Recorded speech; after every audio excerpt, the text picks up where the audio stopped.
Thank you, everybody. Well, thank you very much. It's an honor. And they told me under no circumstances are you allowed to use a teleprompter. And I got up here and I see there's this beautiful teleprompter. So here I am. But it is a tremendous thing. It's a tremendous dinner. I've come here with my father. So it was 3 times, but it was also many times before that, a long time ago. And it's a very special dinner. And you've done a fantastic job, Cardinal. Thank you very much. I appreciate it. So I'd like to thank Your Eminence very much, and members of the clergy, so many people I know. Speaker of the House Johnson, what a job you're doing. He's done a great job. Senator Schumer, good. Yeah, I supported him. I don't know.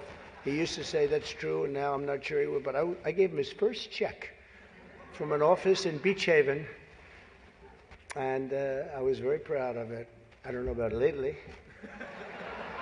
Now I was. It was his first check. He was running, and I said, he's a good man. Senator Gillibrand, thank you very much. Thank you very much for working hard.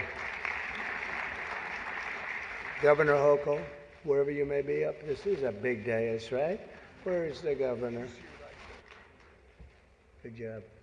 It's not an easy one, is it? But you're doing all right. We have to get a little money from the federal government, I have to tell you. It's about time.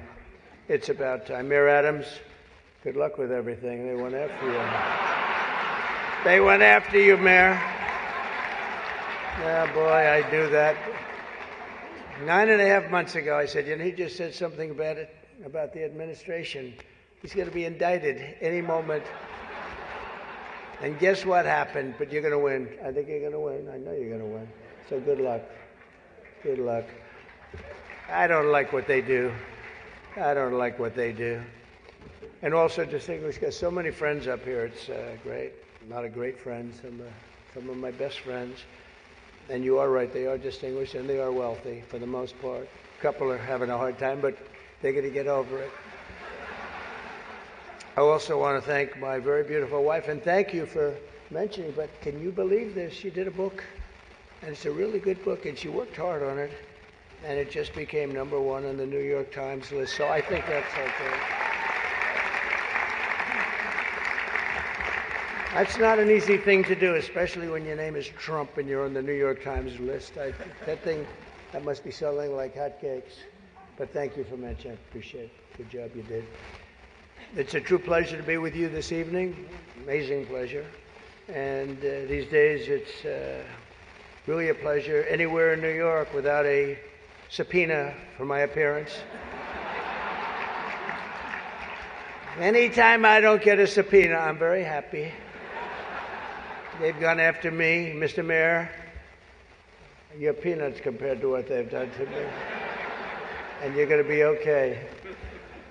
But I have to be careful, however, to understand that this will be the first time in the history of this event where jokes will be fact-checked, and they will be.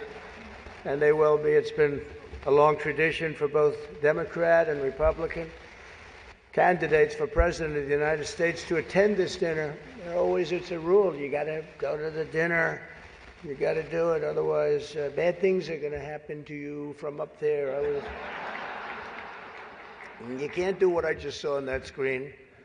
But my opponent feels like she does not have to be here, which is deeply disrespectful to the event and in particular to our great Catholic community. Very disrespectful.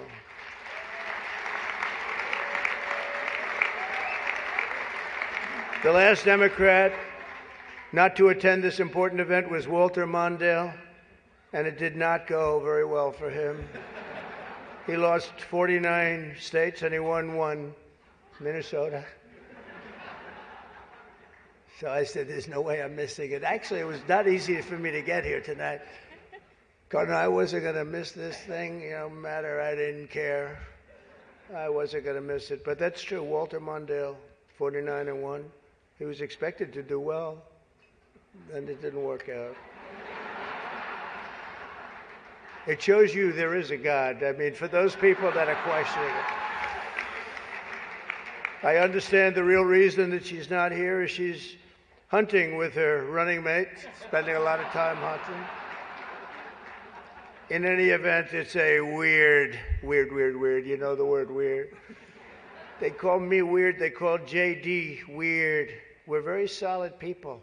This guy is calling us weird, but this was weird that the Democrat candidate is not here and with us tonight. I want to also congratulate somebody who's going to make us all healthy. RFK Jr., we love you. I don't see him. He's campaigning all over the place. He's campaigning. You're all over. Hello, you both. Nice to see you both. You're doing a good job. He's a great guy, too. He really is. He's going to make us a healthier place. We're going to let him go wild for a little while. Then I'm going to have to maybe rein him back. Because he's got some pretty wild ideas, but most of them are really good, I think. He's a good man, and he believes the environment, the healthy people. He wants healthy people. He wants healthy food. And he's going to do it. He's going to have a big chance to do it because we do need that. I would not have missed the Al Smith dinner for anything in the world. I still remember coming here as a very young guy with my father, Fred. He was a great guy, my father. He was a tough cookie, but he had a very big heart. Anytime we'd walk down the street, and you don't see it too much anymore, there'd be people standing with tin cans, and he would always take out $100 and put it in that can. And I always thought it was beautiful. And frankly, I even think more so now it was beautiful, because nowadays you don't see it so much. But I miss him, and we used to come here very religiously. And a great New York tradition has been born 79 years ago. It was born 79 years ago, and there are some people that were here for almost that length. I know many of them, and it's not a pretty picture. It's not a pretty picture. The two candidates for president are supposed to exchange good-natured barbs, and you know we get along very well. I didn't like Biden very much, and now I like him quite a bit. You know, and now I say that she's much worse than him. He was a much better candidate than her, actually. And when we hopefully win, dispose of her, I like her a lot, but right now I can't stand her. It's true. I can't stand her. I've never liked people that I was competing against. When you do, a lot of bad things happen. And we are doing well. By the way, the votes are starting to come in. You got to get out and vote. And Catholics, you got to vote for me. Just remember. You better remember I'm here, and she's not. I could have done that too. But you do something that's incredible. The Catholic Church, you're helping the poor, educating children, and supporting the vulnerable. But if you really wanted Vice President Harris to accept your invitation, I guess you should have told her the funds were going to bail out the looters and rioters in Minneapolis, and she would have been here, guaranteed she would have been here. Guaranteed. She would have been okay. She would have been okay with that. But I know this isn't my normal crowd tonight, because it just isn't. It's not my normal crowd. Believe me, my normal crowd is younger, has a lot more energy. But you have certain advantages too, like cash, lots of cash. But many of you are Manhattan liberals from the media and the Democrat Party. I always say the Democrat, you know, Chuck doesn't like that. He likes Democratic, and it sounds much more beautiful, the Democratic Party. I always say the Democrat Party because it sounds worse. It is true. He likes Democratic. Why don't they just change the name? This way, you know, it is Democrat.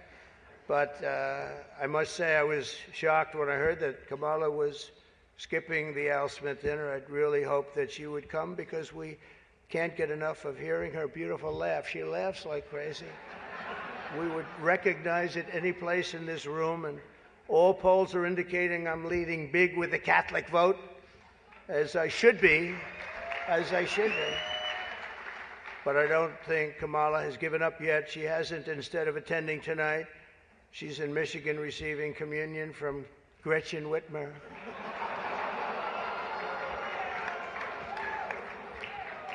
That's not a pretty sight.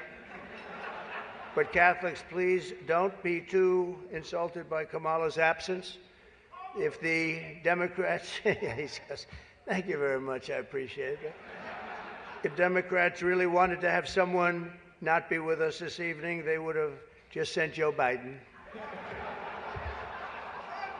You know, he's having second thoughts, you know that, right? He wants to come back. If she does any worse in the polls, they're going to bring him back again, I think. Chuck, he's going to do it. He's the one that got him out. That's the guy.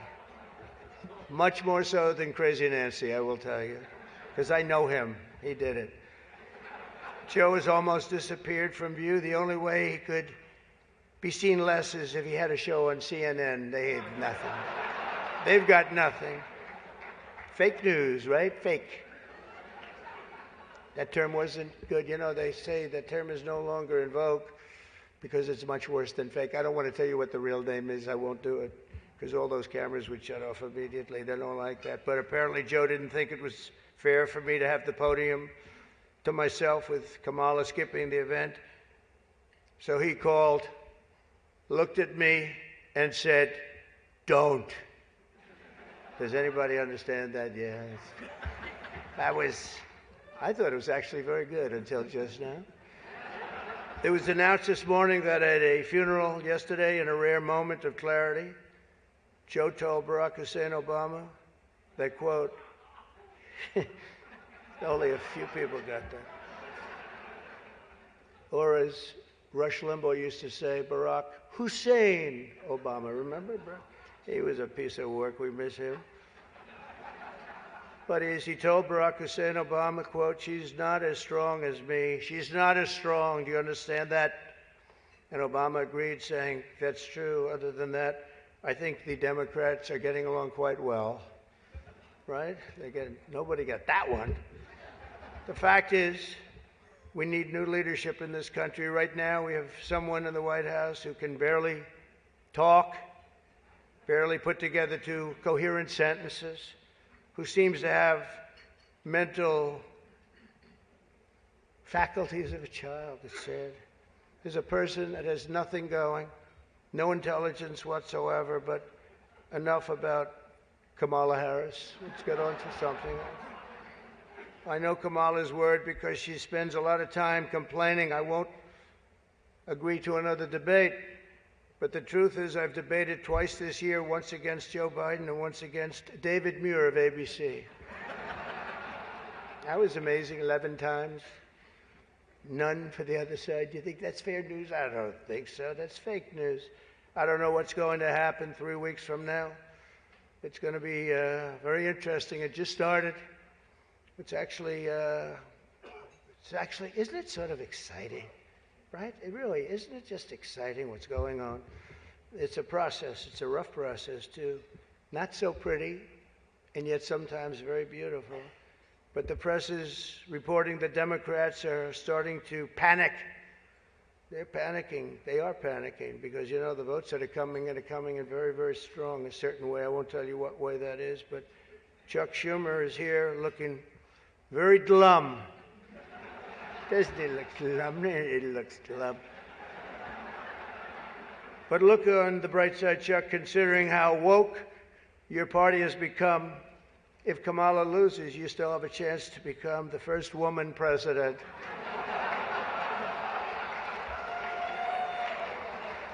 And I actually said, do you mind if I do that?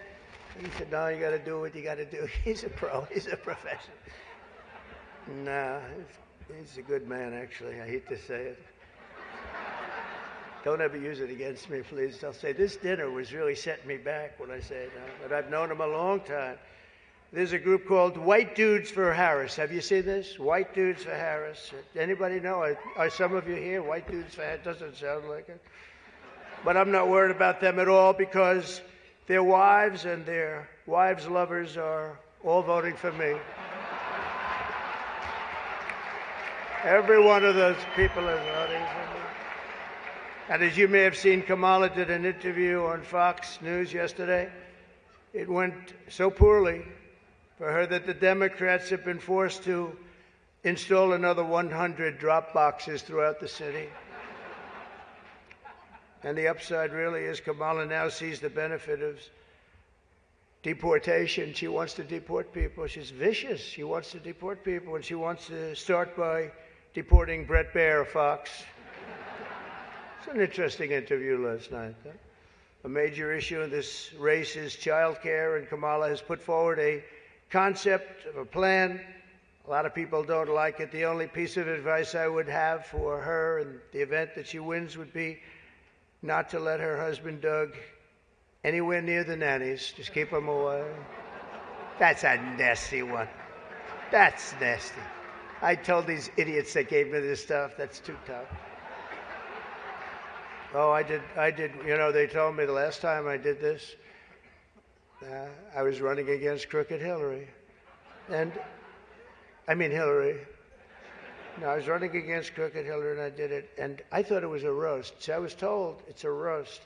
And I had the meanest guy you've ever seen write stuff up. And man, was the room angry. Even the Cardinal remembers. I went overboard. Don't you agree, Cardinal? It was like terrible. And I knew I was in trouble around midway through because, you know, people are not, even my own side was angry at me. They were saying it's too much. But I did it anyway. I didn't give it. Campaigning can take a toll on a family and family life, although I hear that Kamala and her husband carve out some really beautiful alone time at the end of the day for an intimate dinner, just Doug, her, and the teleprompter that she uses quite well. And by the way, she wouldn't have liked this tonight if she was told about no teleprompter. I can't believe I saw a teleprompter. They said they've never had a teleprompter in the history of this dinner. I told that to the Cardinal, right? And then a teleprompter pops up for, he must be a very important comedian to get that. They give you one, but not me. How about that one? Huh? Come here. Yeah, and you did a good job. Tradition holds that I'm supposed to tell a few self-deprecating jokes this evening. So here it goes. Nope. I've got nothing. I've got nothing.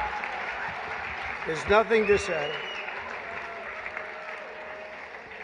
I guess I just don't see the point of taking shots at myself when other people have been shooting at me for a hell of a long time and they shoot hard. You know, they say about presidents, they say that Andrew Jackson was the president that was the most meanly treated. His wife died. She died of heartache. She was heartbroken at the way they treated him. And they say that second was Abraham Lincoln, but he was in charge of a civil war, you know. So, but those were the two, Andrew Jackson. Up until me, now they say it's not even close. There's never been a president that's been treated so badly as me, and our people aren't happy about it. But I was treated a little bit rough. But I don't mind it somehow, and I think it's just part of the game.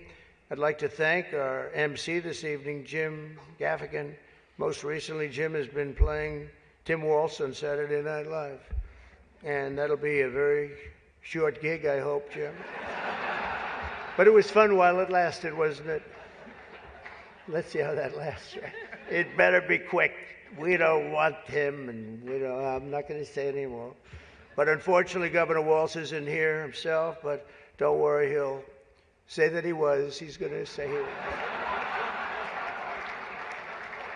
I used to think the Democrats were crazy for saying that men have periods, but then I met Tim Waltz. The stupid show, The View, is so bad now that the other day I was watching it and thinking to myself, you know what? They really need to bring Rosie O'Donnell back. That show is bad. Those people are bad. I know every one of them, and they are bad news, I want to tell you. And it doesn't do very well either. I always like to say, ratings are very important. When they don't do well, it doesn't do very well. As I look around the dais, I see all of the usual suspects. For instance, Mayor Adams. I'd like to poke some fun at Eric, but I'm going to be nice. I just want to be nice because I know what it's like to be persecuted by the DOJ for speaking out against open borders. We were persecuted, Eric. I was persecuted, and so are you, Eric. The mayor's dietary restrictions are well known, but I've got to say I've never met a person who's a vegan who liked turkey so much.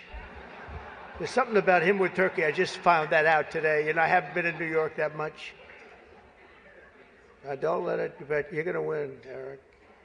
We have another former New York City mayor with us, frankly, easily the worst in our history. And it's not Michael, that I can tell you. I'm surprised that Bill de Blasio was actually able to make it tonight, to be honest. He was a terrible mayor. I don't give a shit if this is comedy or not. He was a terrible mayor. He did a horrible job. That's not comedy, by the way, that's fact. But unlike the rest of New York, at least Bill doesn't have to worry about the criminals. They owe him big. He let them get away with a lot of stuff.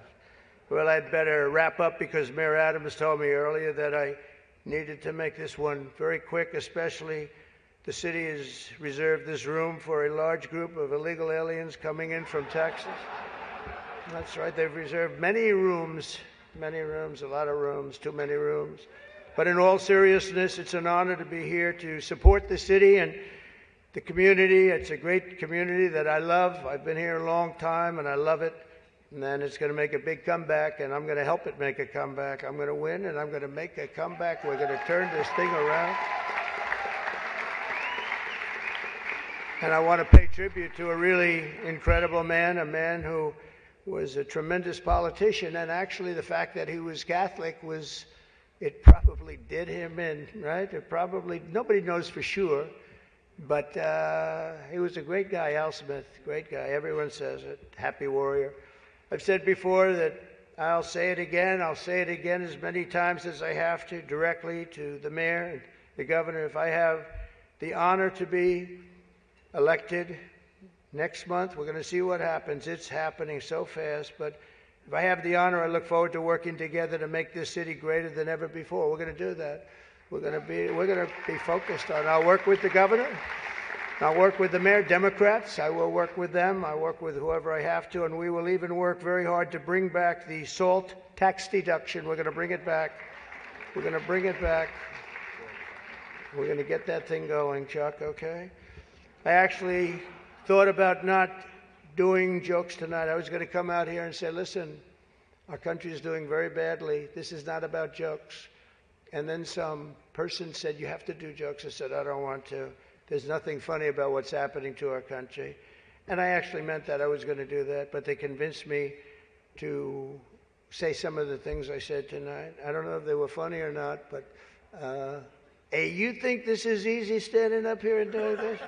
In front of half a room that hates my guts and the other half loves me? Half of us love me. Well, maybe it's, I think 75% love me. But I actually do. I did think about that, and our country is doing very badly with respect to its open borders and inflation, crushing things happening in the Middle East and Ukraine. It's so sad to see what's happening in Ukraine. Wow. I had a lot of people very religious people come up to me tonight from Ukraine, and they're asking me for help. So sad to see so many people have been killed in Ukraine, and we're going to get it settled up if we win. As I'm president-elect, I'm going to get that done. I'm going to do it before we ever get back. We have to get it stopped. Too much killing. It's killing, and all of those cities are coming crashing down. Those beautiful golden domes are crashing down on their sides. They're so sad to see. The whole thing is so sad. So we're going to be, for all those people, there's so many people came up to the dais, and religious people from Ukraine, and I'm going to say, and I told them, don't worry, we're going to get it stopped. It's too bad it ever started. It should have never started. It wouldn't have started. But we're going to have our country respected again. We're going to make sure that it's respected, and we're going to go out and do very good things for ourselves as a country and for the world. These are challenging times for our beautiful USA, but I'm committed to working with every partner here in New York and all across the nation to build an America that once again is strong and safe and proud and prosperous and free. We're going to make sure together we can create a future defined by great ambitions and grand achievements that once again inspires the dreams of our children, brings back the American dream. You don't hear about the American dream anymore. We're going to make it possible for them to have the American dream. This is a very religious evening to me. It really is. It represents so much. My sister was somebody that loved the church and gave to the church. The cardinal knew that. I had a certain priest that she thought was incredible, right? For a certain very, very fine man that she thought was incredible. Having recently, myself, survived 2 assassination attempts. They survived. I have a chart that went down to the right. Fortunately, I looked at it's my all-time favorite piece of paper. But it went down, and I looked to the right, and I said, was that luck? What was that, luck, or was that God that did that? And I think it was God that did that. I do. But I have a very fresh, Cardinal, I have a very fresh appreciation for how blessed we are by God's providence and His divine mercy. I mean, that was something, I was not supposed to be here tonight. That I can tell you. So with God's help, I know there is nothing that cannot be achieved. We can achieve so much good with this country and get together and unify. I want to thank the Al Smith Foundation for its noble work, and I want to express my tremendous gratitude to the Catholic community. It's a great community. It's a community I've gotten along with all my life. I tell you, when I was president, I was in the Oval Office and I got a call from the Cardinal, and he said, "We need help." It was during the China virus. I want to be accurate when I describe it. And he said, "We need help. Our schools are in devastating shape." They needed much more than $1 billion. I won't even tell you the number, but much more than $1 billion. But I've known the community and I've known the schools. I know so many people that were educated in the Catholic school system. And they are great, and they just speak with it like with love, much more so than almost any system that I've seen. And he said, "Sir, we have a big problem. We need a number of billions of dollars, or we're going to have to close down the New York school system, the whole system in New York." And I said, "Give me 15 minutes. I think I can find it." And we gave him billions of dollars. And you know what? He stayed open, and they thrived. And to this day, I hear you did just about the best job there is in education. So, and that was always an honor. That was always. And every time he sees me, he says, "Thank you very much." I said, "I know what you're talking about, but we worked together. We were a good partnership, right? We got that money in about 15 minutes, billions, and it was put to very good use." But I just want to thank everybody. This is a special evening. It's a very serious evening, I think. We have some serious problems in the world, but they're going to get solved, and we're going to make America great again. And thank you very much, and God bless you all. Thank you. Thank you very much.